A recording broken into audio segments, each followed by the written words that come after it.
Very good morning. 2019 ஆரம்பித்த இவங்களுடைய பயணம் இன்னைக்கு சீனியர் ரெவென்யூ இன்ஸ்பெக்டர் அப்படின்னு சொல்லிட்டு குரூப் 2A ஒரு போஸ்டிங்கில் வந்து எண்ட் ஆகிருக்கு. இது ஒரு எண்டு கிடையாது, இதை ஒரு ஸ்டெப்பாக எடுத்து வச்சு இவங்க அடுத்தடுத்து படிகளை அடுத்தடுத்து ஒரு கோலை வந்து அச்சீவ் பண்ண வாழ்த்தி நம்ம இந்த செஷன் வந்து ஸ்டார்ட் பண்ணுறோம். Good morning everyone. என்னோட பேர் யோகேஸ்வரி. நடந்து முடிஞ்ச குரூப் 2A தேர்வில் வந்து ரேங்க் 498 ஓவரால் ரேங்க் எடுத்திருக்கேன். நான் சூஸ் பண்ணியிருக்கிறது senior revenue inspector of Vellore district. என்னோட ஃபர்தரான ஸ்டடி பிளான்ஸ் அண்ட் இதுக்கு முன்னாடி என்னோட சக்ஸஸ் பார்த்து இதை பற்றிலாம் இந்த வீடியோவில் உங்க கூட ஷேர் பண்ணிக்க விரும்புகிறேன். ஸோ இது உங்களோட எக்ஸாம்ஸ்க்கு ரொம்ப யூஸ்ஃபுல்லாக இருக்கும்னு நம்புகிறேன். So thank you. Good morning ma'am. Morning sir. First வந்து உங்கள் குரூப் 2 ஜேர்னி பற்றி எங்களுக்கு சொல்லுங்கள். ஸோ குரூப் 2 ஜர்னி 2019 நீங்கள் சொன்ன மாதிரி ஸோ நோட்டிஃபிகேஷன்ஸ் ஃபர்தராக வரப்போகுது குரூப் 2 குரூப் 1 அப்படின்னு ஸ்டார்ட் ஆச்சு. But the thing is corona 2 years வந்ததுனால நம்மளோட ப்ரிப்ரேஷனில் ஒரு ப்ராப்பர் லேக் வந்தது. ஆனால் அந்த டைமை நான் யூட்டிலைஸ் பண்ணி ப்ராப்பரான நோட்ஸ் எடுத்துக்கிட்டேன். ஸோ அந்த நோட்ஸ் தான் எக்ஸாமோட நோட்டிஃபிகேஷன் வர எனக்கு அந்த 3 months டைம்லேயே எக்ஸாம் கிளியர் பண்ண ரொம்ப யூஸ்ஃபுல்லாக இருந்தது சார்.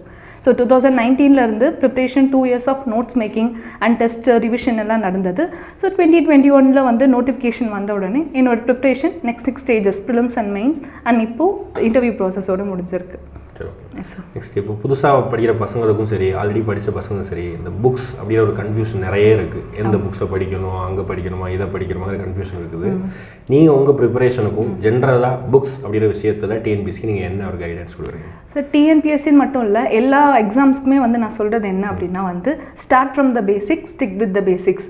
ஸோ எந்த எக்ஸாமாக இருந்தாலும் சரி அதோட ப்ராப்பரான பேசிக் புக், அதாவது டிஎன்பிஎஸ்சி ப்ரிப்பேர் பண்ணுறோம் அப்படின்றதுனால SCRT books starting from 6 to 12 என்னென்ன சப்ஜெக்டோ ரிகார்டிங் புக்ஸை நீங்கள் எடுத்து அதில் இருக்கிற பேசிக்ஸை கற்றுக்கோங்க. ஸோ அந்த பேசிக்ஸ் உங்களுக்கு ஃபர்தராக எந்த ஸ்டாண்டர்ட் புக் ஃபாலோ பண்ணாலும் ஆட் ஆன் ஆகிறதுக்கு யூஸ்ஃபுல்லாக இருக்கும். So stick with your basics, study the SCRT books.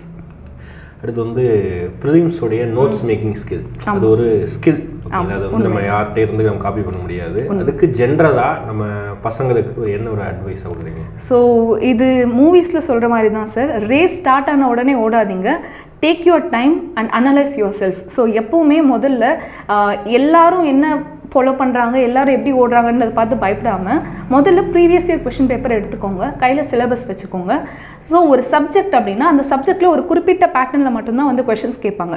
For example ancient and medieval history அப்படின்னு எடுத்துக்கிட்டிங்க அப்படின்னா வந்து கிங்ஸ் அப்படின்னா அவங்களோட சப்டைட்டில்ஸ் என்ன, அவங்களுக்கு இன்னொரு பேர் என்ன அப்படின்றது வருஷத்துக்கு ஒரு கொஷின் வரும். இந்த பேருடைய மன்னர் யார் அப்படின்னு கேட்பாங்க. இதெல்லாம் நீங்கள் எப்பவும் போல் படிச்சுட்டு டெஸ்ட் எழுதிட்டு இருந்தீங்கனாலே உங்களுக்கு ஞாபகம் இருக்காது. ஏன்னா வந்து 100கணக்கான மன்னர்கள் இருக்காங்க, அவங்களுக்கு நிறைய பேர்கள் இருக்குது. ஸோ என்ன பண்ணணும் அப்படின்னா ஒரு தனி பேப்பர் எடுத்துகிட்டு ஒரு தனி நோட் அலோகேட் பண்ணி எல்லா மன்னர்களையும் அங்கே கொண்டு வரணும், எல்லா மன்னர்களோட பேரும் அங்கே இருக்கணும். அதே மாதிரி தான் நெக்ஸ்ட் பேஜ் நீங்கள் எடுத்திங்கன்னா ஆட்டோபயோகிராஃபின்னு எடுத்துக்கலாம். முகல்ஸ் அண்ட் டெல்லி சுல்தானேட் பார்த்தீங்கன்னா ஒரு ராஜாக்குமே அவங்களோட ஆட்டோபயோகிராஃபி எழுதியிருப்பாங்க. அவங்களா எழுதியிருக்கலாம், இல்லை அவங்க பயோகிராஃபியை வேற ஒருத்தர் எழுதியிருக்கலாம். இந்த மாதிரி என்னென்ன பேட்டர்னில் கொஷின்ஸ் கேட்குறாங்க, எதை டிமாண்ட் பண்ணுறாங்க, ஹைலி ஃபேக்சுவல்ஸ் எல்லாத்தையுமே மொத்தத்தையும் ஒரு இடத்துல எடுத்துகிட்டு வந்து சேர்க்கணும். அதே மாதிரி பாலிட்டின்னு பார்த்தீங்கன்னாலும் பார்லிமெண்ட் அப்படின்னா அதோட ஆர்டிகல்ஸ் எல்லாத்தையும் ஒரு இடத்துல எழுதி இந்த ஆர்டிக்கல் இந்த நம்பரில் சப்கிளாஸ் ஏன் பிரிஞ்சு வந்ததுன்னா இந்த அமெண்ட்மெண்ட்னால வந்தது. இந்த மாதிரி ப்ராப்பரான நோட்ஸை ஒரு இடத்துல எடுத்து வைக்கிறது பேர் தான் நோட்ஸ் மேக்கிங்கே தவிர புக்கை பார்த்து காப்பி பண்ணுறது நோட்ஸ் மேக்கிங் கிடையாது. So this is the trick that I learned that helped me to become successful. Okay, super. Next வந்து நீங்கள் லாஸ்ட் குரூப் 2லையும் சரி, அதுக்கு முந்தின குரூப் 2லையும் மெயின்ஸ் வந்து ரிட்டன் எக்ஸாமினேஷன் அந்த டைமில் நீங்கள் கிளியர் பண்ணியிருக்கீங்க. இப்போ வந்து ரிட்டன் எக்ஸாமினேஷன் இல்லாமல் குரூப் 2Aக்கு வந்து அப்ஜெக்டிவ் வச்சுட்டாங்க.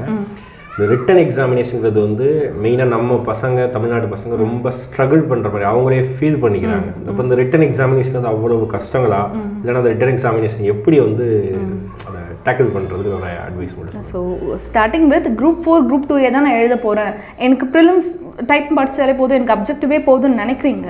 ஆனால் நீங்கள் ஒன்ஸ் ஜாப்குள்ளே போயிட்டீங்கன்னா இட் நெவர் லீவ் யூ. எப்படின்னா புஷ் பண்ணி குரூப் 2 எழுதிடலாம், குரூப் 1 எழுதலாம் அப்படின்னு நினைக்கும் போது நீங்கள் கண்டிப்பாக மெயின்ஸை வந்து ஃபேஸ் பண்ணி தான் ஆகணும். ஸோ விஷயம் என்ன அப்படின்னா ப்ரிலிம்ஸை விட mains is a very easiest thing. ஏன்னா இங்கே நீங்கள் போகும்போது மெயின்ஸுக்கு எந்த ஒரு ஃபேக்டையும் ஸ்டஃப் பண்ணி எடுத்துகிட்டு போக வேணாம். 1964 62 நீங்கள் தெரிஞ்சுக்க வேணாம். நீங்கள் தெரிஞ்சுக்க வேண்டியது எல்லாமே கேட்குற கேள்வி உங்களோட பார்வையிலேருந்து எப்படி இருக்குன்றது ப்ரொடியூஸ் பண்ணால் போதும். So mains is all about your view. ஒரு விஷயத்தை நம்ம எப்படி புரிஞ்சுக்கிட்டு இருக்கோம் அப்படின்றத அவங்கக்கிட்ட சொல்லிடுங்க, அதுக்கேற்ற மார்க் அவங்க போடுவாங்க. இதுதான் விஷயமே தவிர ப்ரிலிம்ஸை விட easiest part is mains. So just நீங்கள் அங்கே போங்க, உங்களை கேள்வி கேட்குறாங்க, அந்த கேள்விக்கான பதிலை நீங்கள் எழுதிட்டு வர போகிறீங்களே தவிர மெயின்ஸ் அப்படின்றத நீங்கள் பயப்படுற அளவுக்கு ஒன்றும் கிடையாது. All you need is to பேசிக்ஸை படிச்சுட்டு டெஸ்ட் சீரிஸ் அட்டன் பண்ணிங்கனாலே it will be okay with you. அதுதான் சொல்லணும். நெக்ஸ்ட்டு இப்போ ப்ரிலிம்ஸ் மெயின்ஸ் 2 ஸ்டேஜ் இருக்குது.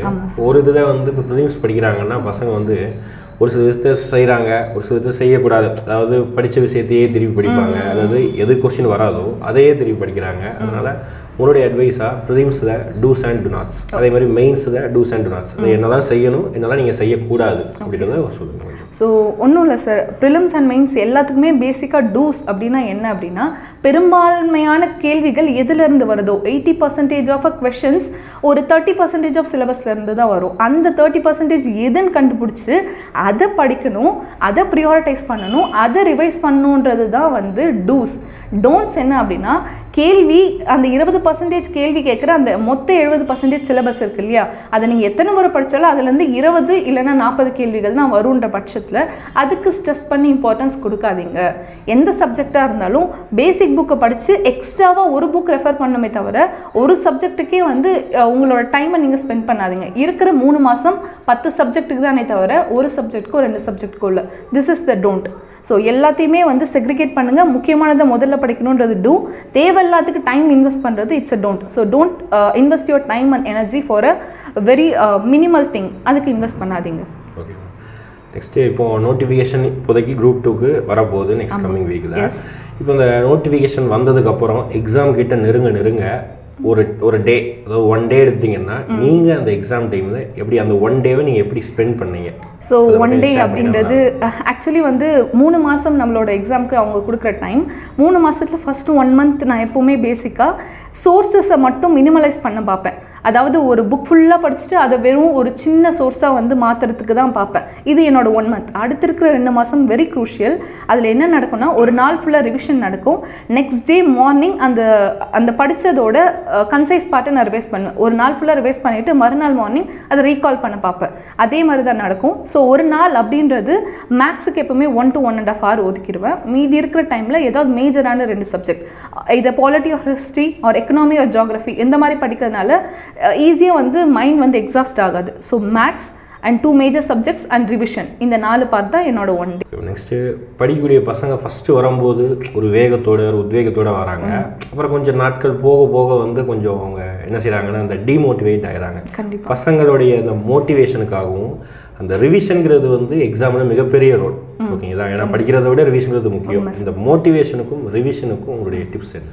சார் உண்மையிலே வந்து இட்ஸ் விஷியஸ் சைக்கிள் அப்படின்னு சொல்லுவாங்க. ஒன்று இன்னொன்று கொடுக்கும், அந்த இன்னொன்று திரும்பவும் இதை கொடுக்கும் அப்படின்ற மாதிரி படிக்கிறது தான் மோட்டிவேஷன் தான் படிக்கிறது அப்படின்னு நான் சொல்லணும். ஸோ எல்லாரும் ஓடுற மாதிரி, நான் சொன்ன மாதிரி எல்லாரும் ஓடுறாங்கன்னு ஓடாதீங்க. Stay back. உங்களோட வழி என்னன்றதை கண்டுபிடிச்சி அங்கே ஓடினீங்கன்னா காம்படிஷனே இல்லாமல் நீங்கள் மட்டும் போவீங்க. ஸோ எல்லாரும் ஓடுறாங்க நம்மளும் ஓடிடுவோம். ஒரு ப்ராப்பர் திங்க்கு மேலே எல்லாரும் ஏன் ஓடினாங்க, நம்ம ஏன் ஓடி வந்தோம்னு யோசிப்போம். அதுதான் இங்கே வந்து நம்ம ஃபெயிலியருக்கும் டிமோட்டிவேட் ஆகிறதுக்கும் காரணம். ஸோ நான் சொன்ன மாதிரி ஒரு விஷயத்தை படிச்சிட்டோம் அப்படின்னா, ஃபார் எக்ஸாம்பிள் பாலிட்டி படித்து முடிச்சிட்டோம் அப்படின்னு நம்ம சொல்லக்கூடாது. 20 கொஸ்டின் நான் முடிச்சிட்டேன் அப்படின்னு நம்ம சொன்னோன்னா தான் ஆஹா 200ல் 20 முடிச்சிட்டோம், இன்னும் 180 தான் இருக்குன்னு ஒரு மோட்டிவேஷன் உங்களுக்குள்ளே பிறக்கும். எக்ஸாமுக்காக தான் படிக்கிறீங்க, அதை எக்ஸாம் ஆஸ்பெக்டில் படிக்கிறது தான் மோட்டிவேஷன். சூப்பர் மேடம், நான் சொல்லிட்டீங்க. நெக்ஸ்ட்டு வந்து நீங்கள் எக்ஸாம் கிளியர் பண்ணுறதுக்கு இன்ஸ்டியூட் வந்து எப்படி உங்களுக்கு ஹெல்ப்ஃபுல்லாக இருந்துச்சு? So institute plays a major role in my exam journey. So முதல் விஷயம் என்ன அப்படின்னா, நான் சொன்ன மாதிரி எது வேணும் வேணாங்கிறதே இன்ஸ்டியூட் வந்தால் தான் நம்ம வந்து தெரிஞ்சுக்க முடியும். அதாவது தனிப்பட்ட முறையில் தெரிஞ்சுக்கலாம், ஆனால் நம்ம எங்கேயும் சுத்தாமல் ஒரு அனுபவங்களை நம்ம கேதர் பண்ணணும். வெற்றின்றது நம்மளோட அனுபவம் மட்டும் கிடையாது, மற்றவங்க கிட்ட இருந்தும் நம்ம அனுபவத்தை கற்றுக்கிட்டோம் அப்படின்னா நம்மளோட ஜேர்னி ரொம்ப சீக்கிரமாகவே முடிஞ்சிடும். ஸோ டீச்சர்ஸ் ஆகட்டும், கூட படிக்கிற கலீக்ஸ் ஆகட்டும், அவங்க கிட்ட இருந்து நம்ம போயிட்டு இருக்கிற பாதை சரிதான் அப்படின்னு தெரிஞ்சுக்கணும் அப்படின்னா ஒரு இன்ஸ்டியூட்டோட ஜேர்னி முக்கியம். அதுவும் இல்லாமல் institute always gives you the discipline. Fine, நம்ம இவ்வளோ போயிட்டுருக்கோம், இந்த பாதையை நோக்கி தான் போகிறோன்ற clear cut idea and discipline உங்களுக்கு இன்ஸ்டியூட் வந்தீங்க அப்படின்னா இன்னும் வந்து ஒரு செல்ஃப் டவுட்டே இல்லாமல் உங்களோட ஜேர்னி கண்டினியூ ஆகும். மேபி ஜெயிக்கிறதுக்கு அதை விட்டால் வேறு என்ன வேணும்? செல்ஃப் டவுட்டே இல்லாமல் நம்ம கரெக்டான பாத்தில் போகிறோன்ற நம்பிக்கை தான் நம்மளோட சக்ஸஸ்க்கு. இப்போ தான் ஜூன் மந்த் முடிஞ்சிருக்குது. இப்போ செமஸ்டர் எல்லாம் முடிஞ்சிருக்கும். இப்போ அதிகமாக வந்து ஃப்ரெஷர்ஸ் வராங்க படிக்கிறதுக்கு. வந்து குரூப் 2 நோட்டிஃபிகேஷனுக்காக ஃப்ரெஷர்ஸ் வராங்க. இப்போ ஃப்ரெஷர்ஸாக இருக்கிறவங்களுக்கும் ஆல்ரெடி நான் குரூப் 4 எழுதினேன், கொஞ்சம் மார்க் தான் இருந்தாலும் நான் குரூப் 2 படிக்க போகிறேன், இந்த மாதிரி ஸ்டூடெண்ட்ஸுக்கு, உங்களுடைய புதுசாக படிக்கக்கூடிய ஸ்டூடெண்ட்ஸுக்கு உங்களுடைய அட்வைஸ் என்ன? ஸோ அட்வைஸ் அப்படின்றதுலாம் ஒன்றும் இல்லை, ஃபஸ்ட்லேருந்து சொன்ன மாதிரி தான். ஒரு விஷயத்துக்குள்ளே வந்துட்டோம் அப்படின்னா வந்து எண்ணி துணிக கருமம், அவ்வளோதான். உள்ளே நம்ம வந்துட்டோம், இதை தான் செய்ய போகிறோம்னா நம்ம இதை தான் செஞ்சாகணும். யார் என்ன சொன்னாலும் சரி, நம்மளை வந்து டிமோட்டிவேட் புல் பேக் பண்ணாலும் சரி, all you have to do is attend your classes properly, ப்ராப்பராக டெஸ்ட் பண்ணுங்கள், ப்ராப்பராக ரிவைஸ் பண்ணுங்கள். உங்கள் தப்புலேருந்து கற்றுக்கிட்டு அந்த தப்பு திரும்பி பண்ணாமல் பார்த்துக்கோங்க. உங்களுக்குன்னு ஒரு வழியை கண்டுபிடிச்சிட்டு உள்ளே வந்துட்டீங்க அப்படின்னா வாட்ஸ் கோனா ஸ்டாப் யூ, எதுவுமே உங்களை நிறுத்த போகிறதில்ல. இதுதான் விஷயம். எந்த ஃபீல்டில் போனாலும் இதுக்காக போனேன், இது உன்னால் பண்ண முடியாதுன்னு தான் எல்லோரும் சொல்லுவாங்க. ஆனால் விஷயம் என்னென்னா எல்லா ஃபீல்ட்லையும் எல்லாரும் அவங்கவுங்களோட கான்ட்ரிபியூஷனை கொடுத்துட்ருக்காங்க, ஜெயிச்சிட்ருக்காங்க. இதுதான் உங்கள் ஃபீல்ட்னா அதுக்கப்புறம் என்ன இருக்குது, எது உங்களை தடை செய்ய போகுது? So come to this and fight with this, அவ்வளோதான். Very thank you ma'am. வந்து உங்களுடைய டைம்ஸை வந்து இங்கே ஸ்பெண்ட் பண்ணது ரொம்ப தேங்க்யூ. தேங்க்யூ. உங்களுடைய சாதனைகள் அடுத்தடுத்து தொடர எங்களுடைய வாழ்க்கை. நன்றி. தேங்க்யூ. தேங்க்யூ.